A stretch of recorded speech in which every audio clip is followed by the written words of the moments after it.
Another Fowler Agricultural coming around now. Again, a single cylinder engine. Now, some of the engines, of course, are compounds, some are singles, and the compound has got two cylinders, a big one and a small one. And the idea is that the steam goes into the small cylinder where it pushes the piston, and then it's exhausted into the larger cylinder where, because of the expansive properties of steam, you've still got a lot of power in that steam, so it then pushes the larger piston back. So you get twice as much work out of each measure of steam. Whereas with a single, of course, this lovely old Fowler just coming around here now, every chop of that steam is used once and straight up the chimney, and there's the difference. Well, that's one of the Farwell family's stable of engines. They got some lovely engines. Ben Loman, their big Marshall, might appear at some point. Very nice Fowler Agricultural, followed by a slightly bigger brother, Buster Cox. Another typical single cylinder engine.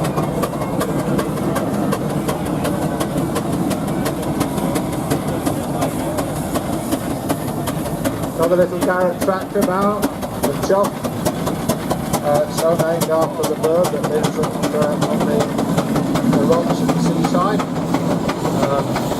And as the name suggests, of course, it's up from Cornwall.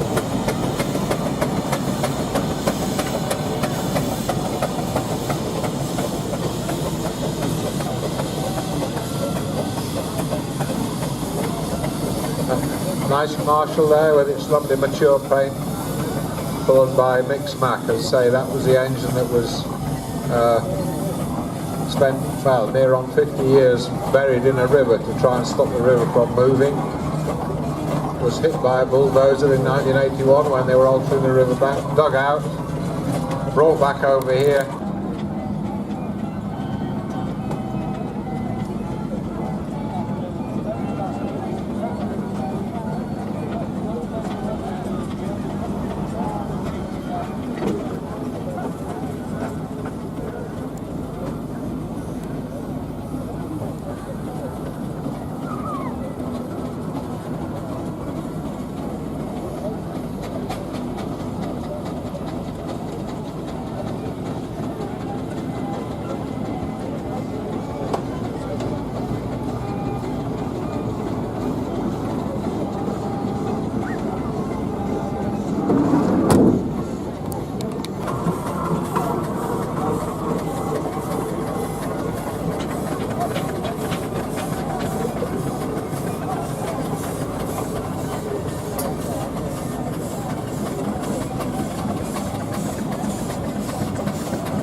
Patagonia, about 1900, what was it, 10, 12, something like that, in a box, or several boxes, and the fitter went with it and he assembled it out there in Argentina, and it went to the Tweedy estates. And interestingly enough, the Tweedy family are still farming out there, and Richard Morris, who's up there on the engine, has actually been in touch with them after the engine was repatriated, and he's rebuilt it into the fine form that you see there now, exactly as original.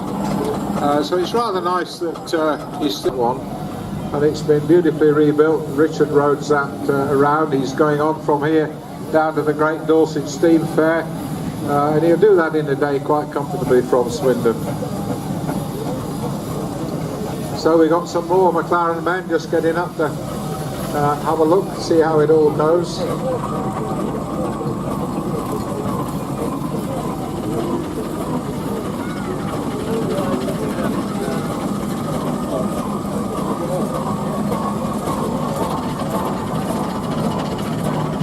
There's a little Tusker coming around.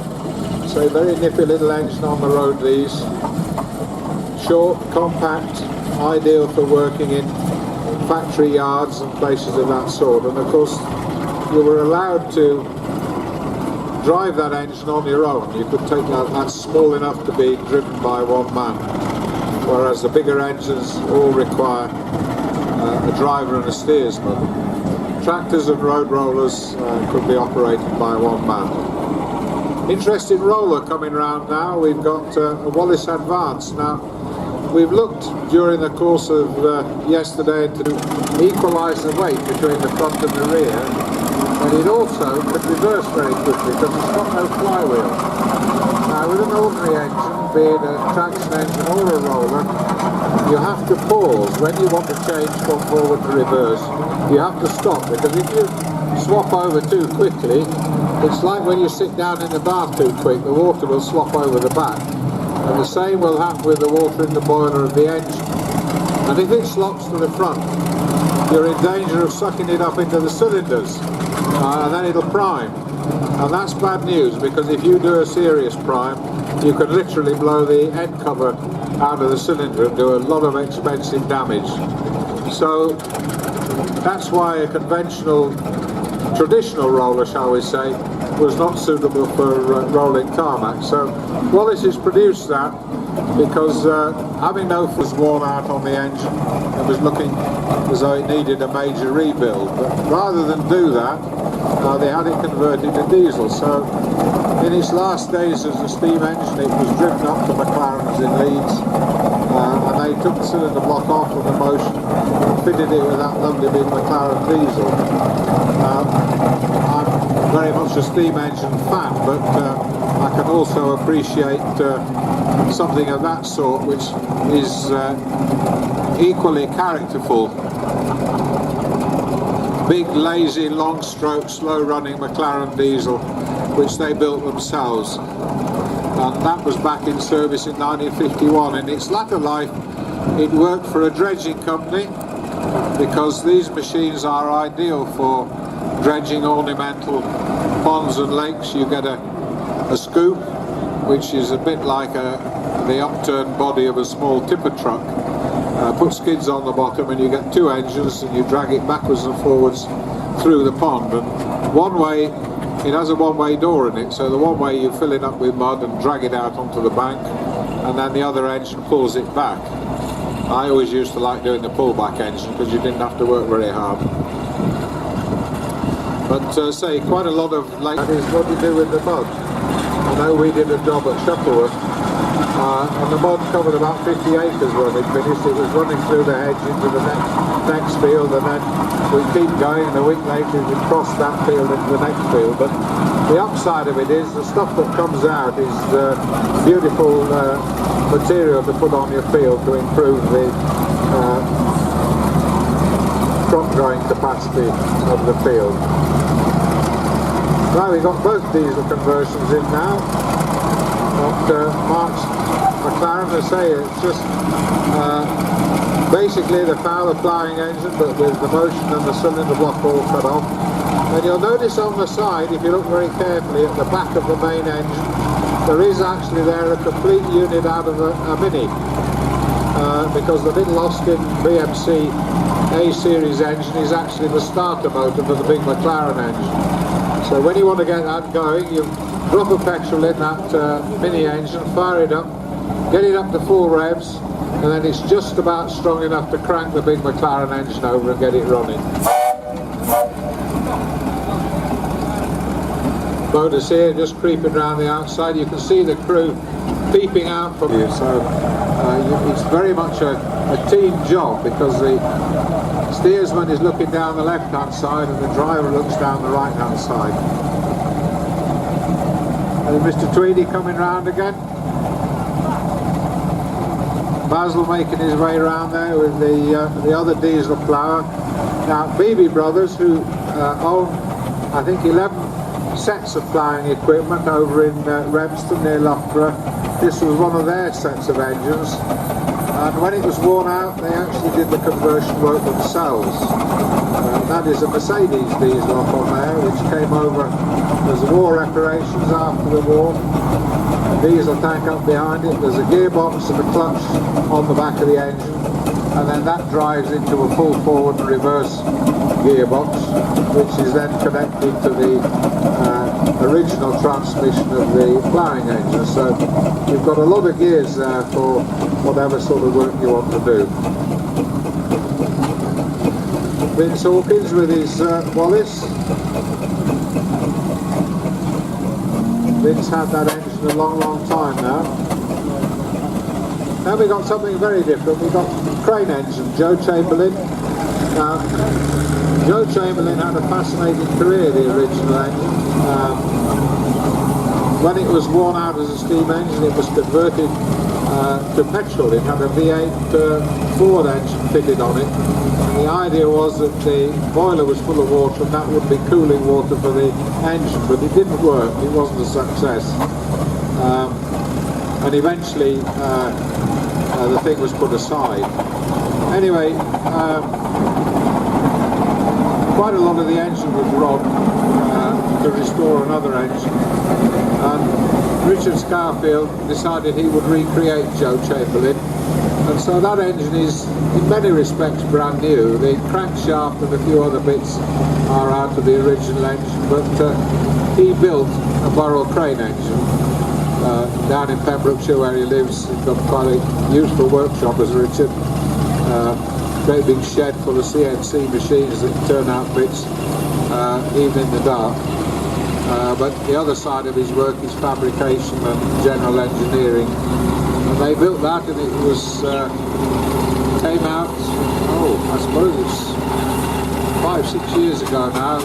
Christmas Eve we went down to Pembroke for the day, my son and I, and had the privilege of driving that engine when it was brand new. And it's quite interesting to stand on an engine flying down the road at maybe 15 miles an hour and think you're standing on something that's brand new, and only the works driver in 1910 would have had that experience. So it was a great pleasure and a privilege to go out on it. Interesting to compare the ploughing engines. You can see Avis there, which is the little McLaren. It's only a 12 horse, that engine, so in ploughing engine terms it's quite small, as opposed to the Fowler diesels that we've got going around, which stand quite a bit taller and quite a bit heavier. It's doing its bit.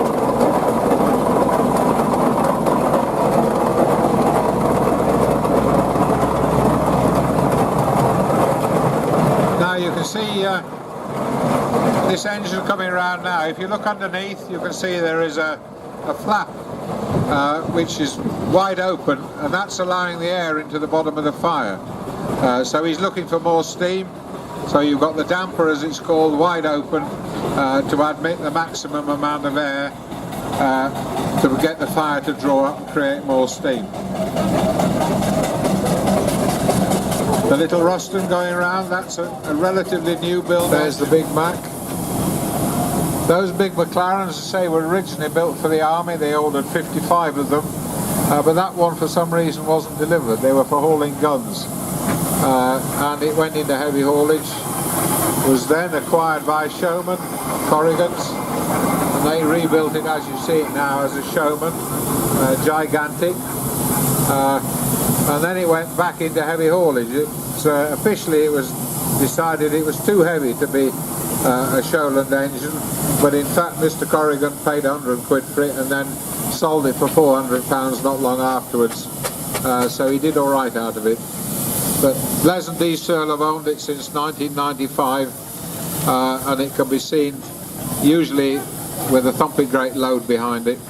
They decided they would mark the centenary of the London to Brighton road run, so they got a trailer with a transformer on that weighed about 50 tons, and they had Boadicea and their Burrell on the front and the Fowler engine on the back pushing, and they started from Battersea Park about 3 o'clock in the morning and got to Brighton about lunchtime.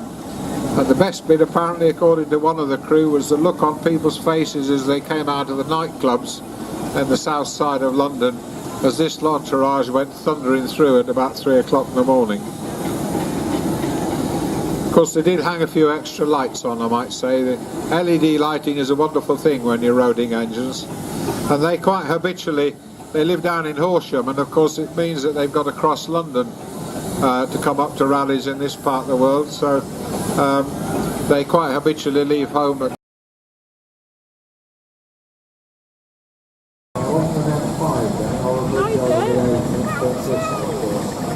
imagine if 20 or 30 tons of bricks behind, getting down from Patagonia, down that hill into Bristol, and then climbing up out of Bristol again, through the middle of the whole city with 2 or 3 trailers behind, with an engine like this, and all the time you're thinking about where am I going to pick up water, where we get coal, and so on. Entrance, that's the 5 horsepower that we've got in the room. That was new. Against some kind of David roller with Barnes Brothers name on. Barnes Brothers were quite big contractors. There were a number of these firms who specialised in hiring rollers. If the council didn't want the hassle of running their own rollers or finding capital to buy them, they would hire them. There were quite a number of companies. Nichols in Cornwall, Edison Rolling Company in Dorchester, Buncombs of Highbridge, Barnes Brothers, another one, and they had great fleets of rollers, possibly up into the 100 mark. And what always amazes me and what fascinates me is the thought that they would send a roller off, maybe up to Scotland, for all we know, and they have no means of communicating with the driver other than by sending him a postcard, because there are no phones. The only way you can get in touch with him is able to send him a postcard to either the local post office or in many cases, of course, they would address it to the pub in the village, because drivers and engine in general were quite well paid in their day, so they always had a shilling or two in their pocket to go and have a pint of liquor. Well, there's the little Burrell now on the log trolley, and he's paddling around very nicely. Say the 4-horse, typical of the sort of engine that would have been used for that work. You didn't take the big engine down and run it off it. They're not too handy in amongst the trees and so on. Well, I love the little 4-horse Burrell there, paddling around with that tipple trolley, which is very much the sort of work that they would have been purchased to do.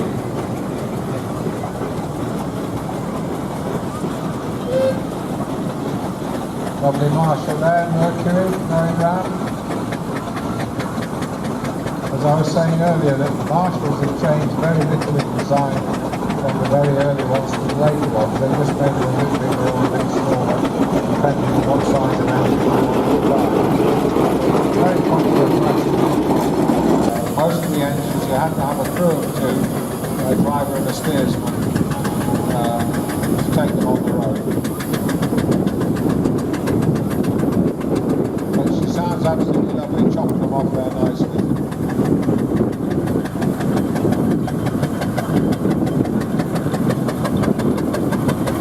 Just having to pick his way a bit because he doesn't want to get in the slippery soft bits with the swing tyres.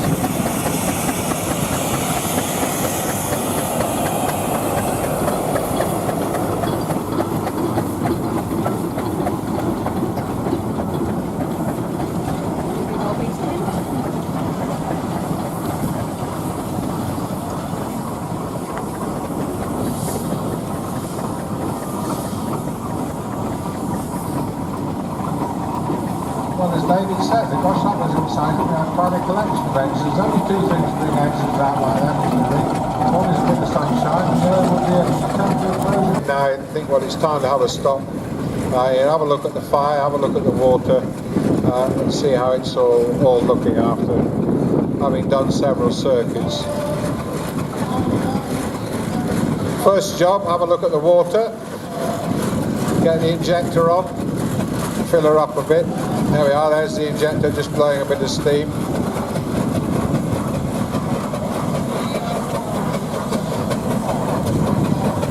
Injector being the usual injector, it's just decided to sulk a bit, but he's got it singing away now. Now we have a peering fire from the other side.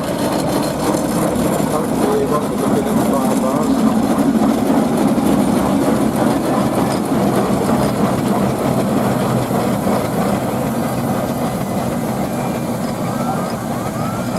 I think he got the slice out actually, he just probably levelling the fire out a little bit. That's what it's all about when you're driving an engine like that, particularly when you're on your own. You've got to look out, see where you're going, you've got to plan, make sure that somebody doesn't overtake you and then stop it dead in the car and get out to take the picture. So you've got a lot to watch, and so on. Now, this is all a bit of a mystery, you don't understand what I'm talking about. Well, go and find one of the engines and ask the engine owner to give you a little bit of a tour, because I'm very happy to answer questions about the engines, how they work and so on. That's half the reason for being here. So if it's a total mystery, go and ask one of the crew if they'll just show you what the fire looks like, how the water level works and so on.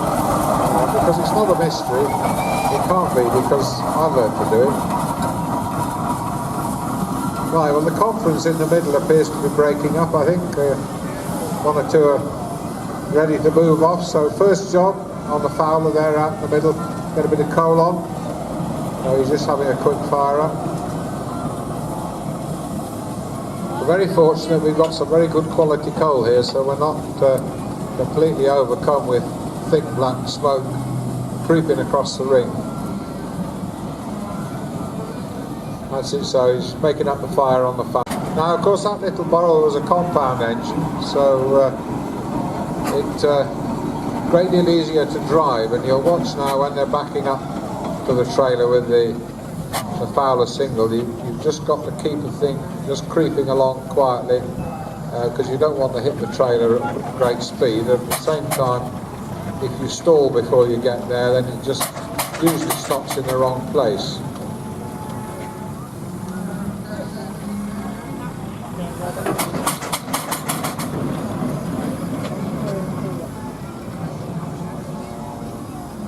The Aveling roller's making its way out there. Field family had that roller for quite a few years and always been in good order.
Right, well they've got the log trolley and away they go.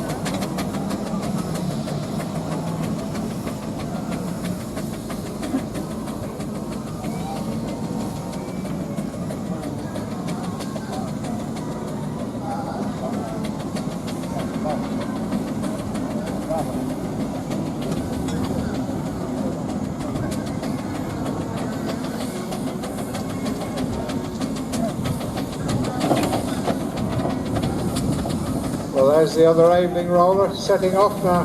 One interesting feature you'll notice on the back of the roller, on the side facing me here at the commentary tent, there's a sort of big square lump with a wheel on it. That's what we call the Scarifier.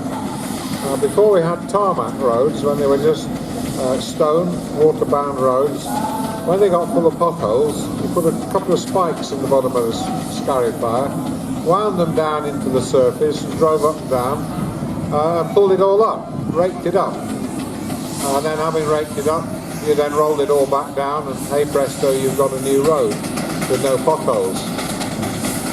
Oh, that we could do that today. But that was the technique, as I say, when obviously when they started to tar and chip the roads, and then nowadays putting on the asphalt. Of course, the Scarifier has long since gone out of use.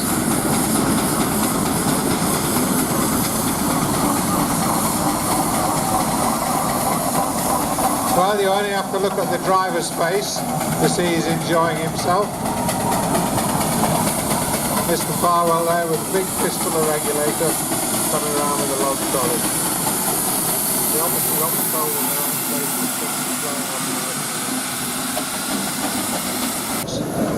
to get his thickness meter out and test the thickness of the plate and so on. And then you put it all back together, and he comes back again when you've got it in steam. And then he will do what they call the in-steam inspection, where he'll particularly want to see the safety valves working. Now you can see the fowler there with the logs, the safety valve working, and the inspector will want to see the engine safety valves to stop the engine from going beyond the red line on the pressure gauge. So you get a great big fire in, put the blower on, and really make the thing blow off hard, and it must not go over the line. And then you'd also want to see that your water gauge works, and that you have at least two means of putting water into the boiler, either a pump and an injector, or two injectors, or whatever. And they're very important because they're part of the safety of the engine, the safe management of the engine. And if you satisfy both of those requirements, he will then issue you with your boiler inspection certificate, which in turn allows you to get the engine insured. Once it's insured, you're welcome to come to an event like this. If it isn't inspected and insured, it won't be here.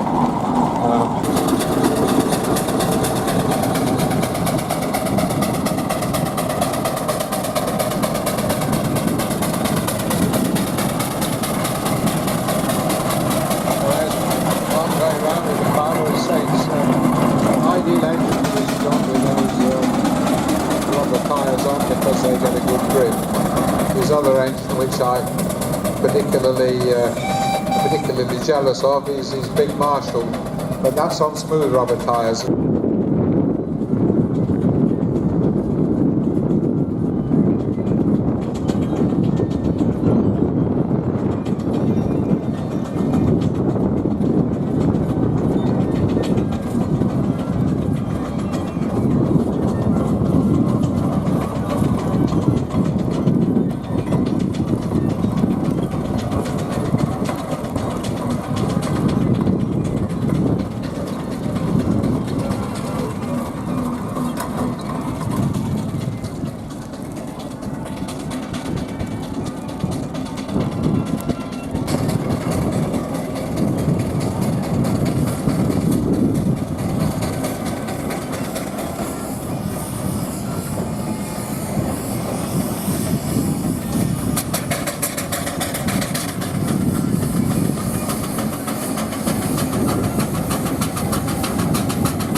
Now, steam's disappeared out the chimney, we crack the damper open again.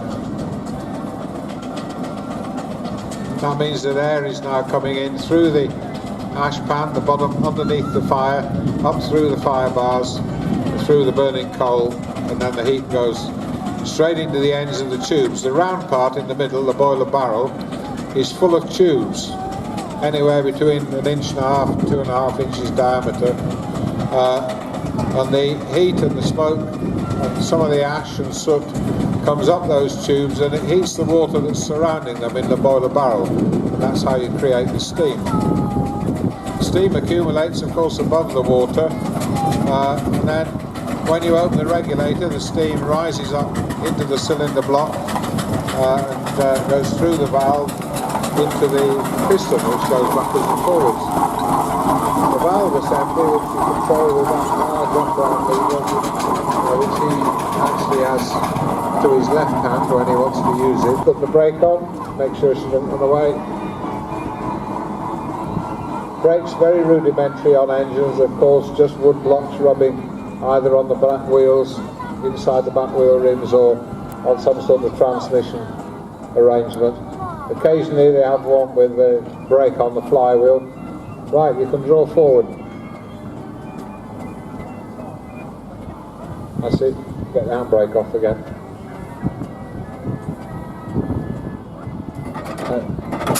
There you go. Now you'll notice when he set off then that he did a little jiggle backwards, because if the crank doesn't stop in the right place, you've only got a single throw on the crank on that engine. So if the crank is in the wrong place, the engine won't go the way you want it to go, so you've got to go the other way, make the crank move until you can get a power stroke. Occasionally the crank will stop facing directly forward or directly back, which is what's called stopping on centre, and then of course it doesn't matter how much you wiggle the reversing lever, it's not going to go, and you have to take it out of gear and pull it round a bit, pull the flywheel round by hand if you're really stuck to get going again. You have the better of them, because with a big load on you're very lucky to run in third speed. So you can back down into middle gear, which would possibly make you as slow or quite a bit slower possibly even than the Tiger running in his higher gear.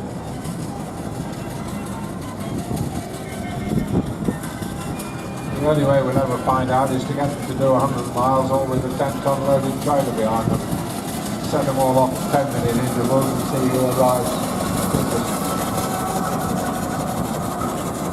And that's a typical sort of outfit that you would have had with a tractor like that and a decent sized trailer behind. And they would have quite happily put 10 tons on a trailer and expected a little engine like that to take it anywhere that was required.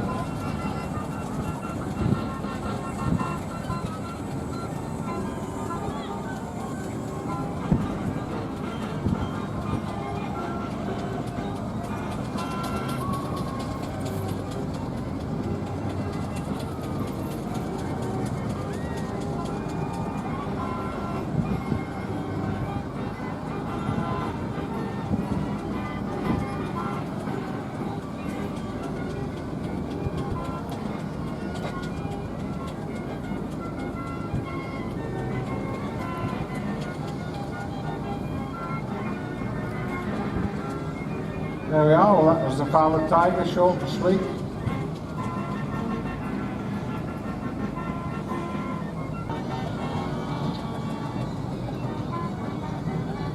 Oh, well, you were asking earlier, David, have I seen Mr. Wakefield? Well, no, I haven't, but it looks like we're about to receive his August presences of the playpen.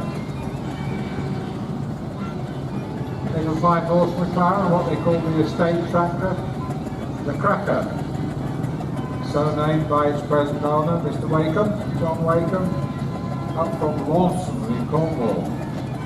Now, this engine spent its working life out in Ireland, and was one of 3 sets of thrashing tackle owned by one man. And fortunately, this engine survived out of the fleet of engines that the particular gentleman had. Went to Dennis O'Mahony, who was a well-known Irish enthusiast, had quite a few engines. And now then, he's going to come. I'm only speaking good of you, you can keep going. When you get round the other side, away from the speakers, then I can tell the truth, you see.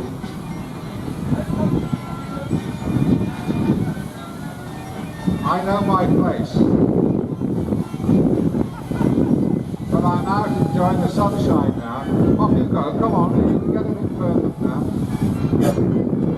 Oh God, it's a compound and it's still driving like a thing. Oh my goodness. Just about pulled the wheelie then. St. John bought this engine a few years ago now, and it was in a pretty rough old state when he got it. I remember doing a road run and he was wobbling along, someone on Cerney, and we sailed past, chucking away to ourselves. But he's got it all up together now, and each winter tackles another part of it that needs doing, and he'll find he's got it up together. Only 3 of these little McLaren estate tractors have survived, and last weekend we had 2 of them together, and we have had all 3 together on occasions. Very useful little all-round engine, 5 horsepower, which is quite powerful, but still nice and small and compact for getting into awkward corners, working in small yards and so on. Now, something very interesting coming in now. We've got Edward George coming in with Galanthus. Now this is a half size of a Fowler compound road loco, which Edward built some years ago, and actually won.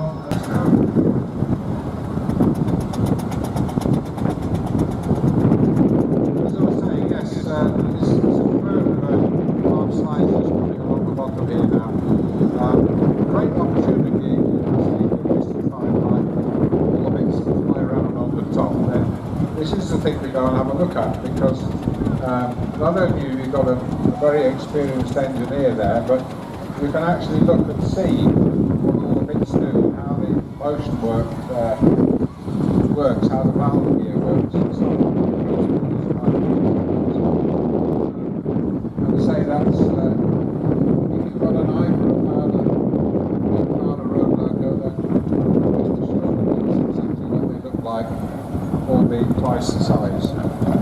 You'll see models come in different sizes. That's a 6-inch, where in other words it's reduced down from 12 inches to 6 inches according to the drawing, and you can have a 4-inch, 4.5-inch, 3-inch. Indeed, people have built them as small as 2-inch, which are not terribly practical for playing with on the field. Down in the southwest, who of course are still on the go very much, the DeLay family. And they ordered this engine new, I think it was 1923, somebody will tell me if I'm wrong, and it was to drive their new scenic ride, and it was named Earl Beatty because their other engine it was going to work in partnership with was Lord Nelson.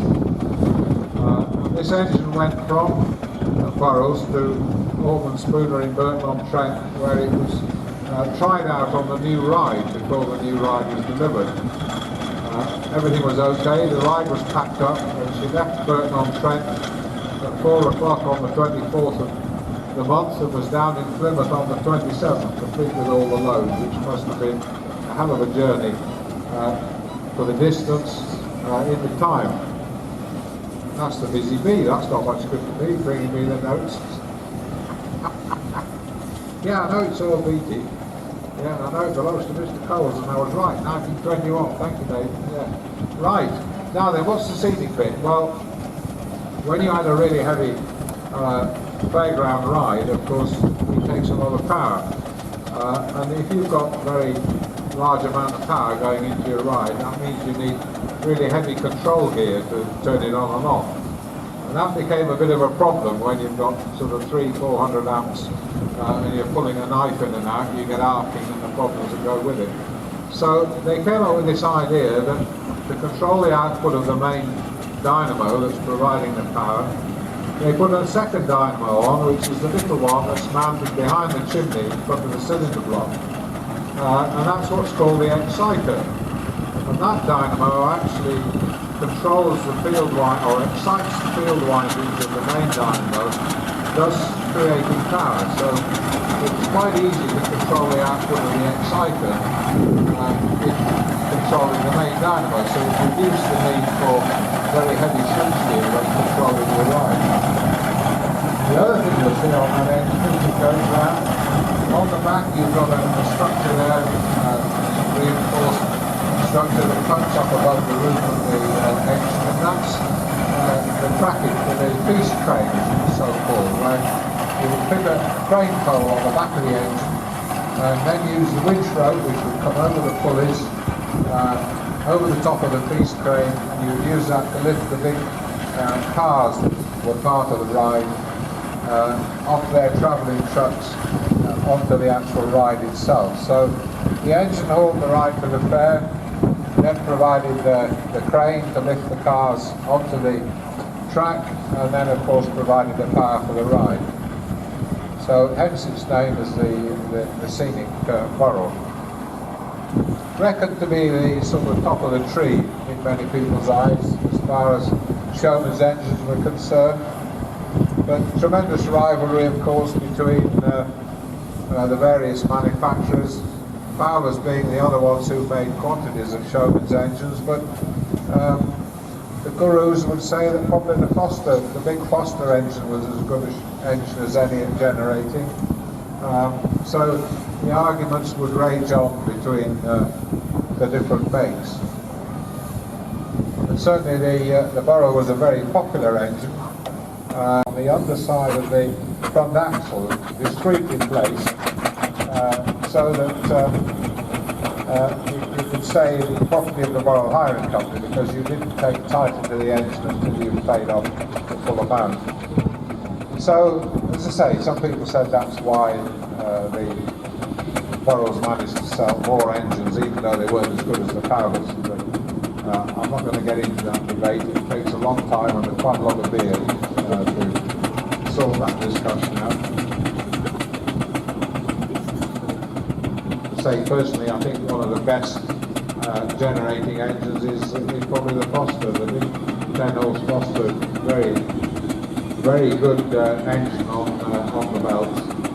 Foster's always had fairly lightweight looking motion, which seemed to be very free running, but it may have looked lightweight, but it's certainly strong enough to do the job. Another little 5-horse Burrow now, having to go on the log trolley. This is an AGV engine, Associated General Engineers, which is an amalgam of several of the steam engine builders, Burrow and Garrett, who got together at the end when it was all starting to fall apart as an effort to try and keep manufacturing going. But it didn't work in the long term, of course. Steam was doomed, the diesel engine was taking over, and they'd already introduced all sorts of taxes to try and make steam less competitive on the road. It's quite interesting when they put the tax on engines up by a really substantial amount and really killed off steam haulage.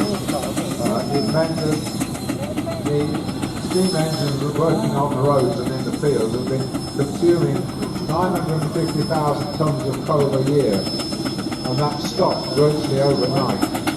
And they already had unemployment in the mines, so it didn't help the mining industry very much at the time, like coming in with this penal taxation to drive them off the road. But steam on the roads was never liked by those in power. MPs and the like used to like riding horses in those days, and they didn't like this noisy, smelling steam engine.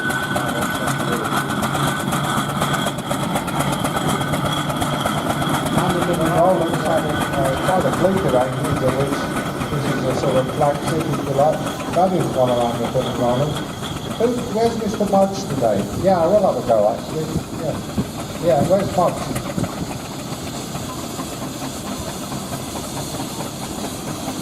If I have a go on your engine, then I'll hold the Mudge for it.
It's absolutely first class, Mr. Wickham. I'll buy it.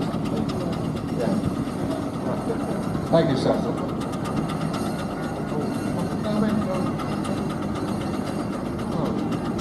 I'll tell you what, I've got a 25. them out all the logs, so I'll take it to the post.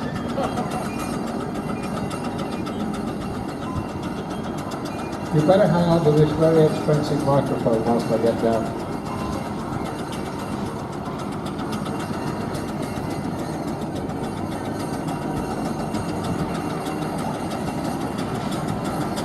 What do you mean I've got to be back in the house at 4 o'clock? You collect them both at the same time. There, I'll give it back to you now, John. I've run the water down, got the speed down a bit. So, thank you very much, sir.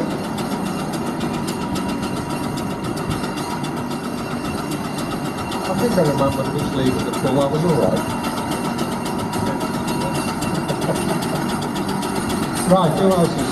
Oh, we've got somebody else on the long trolley now.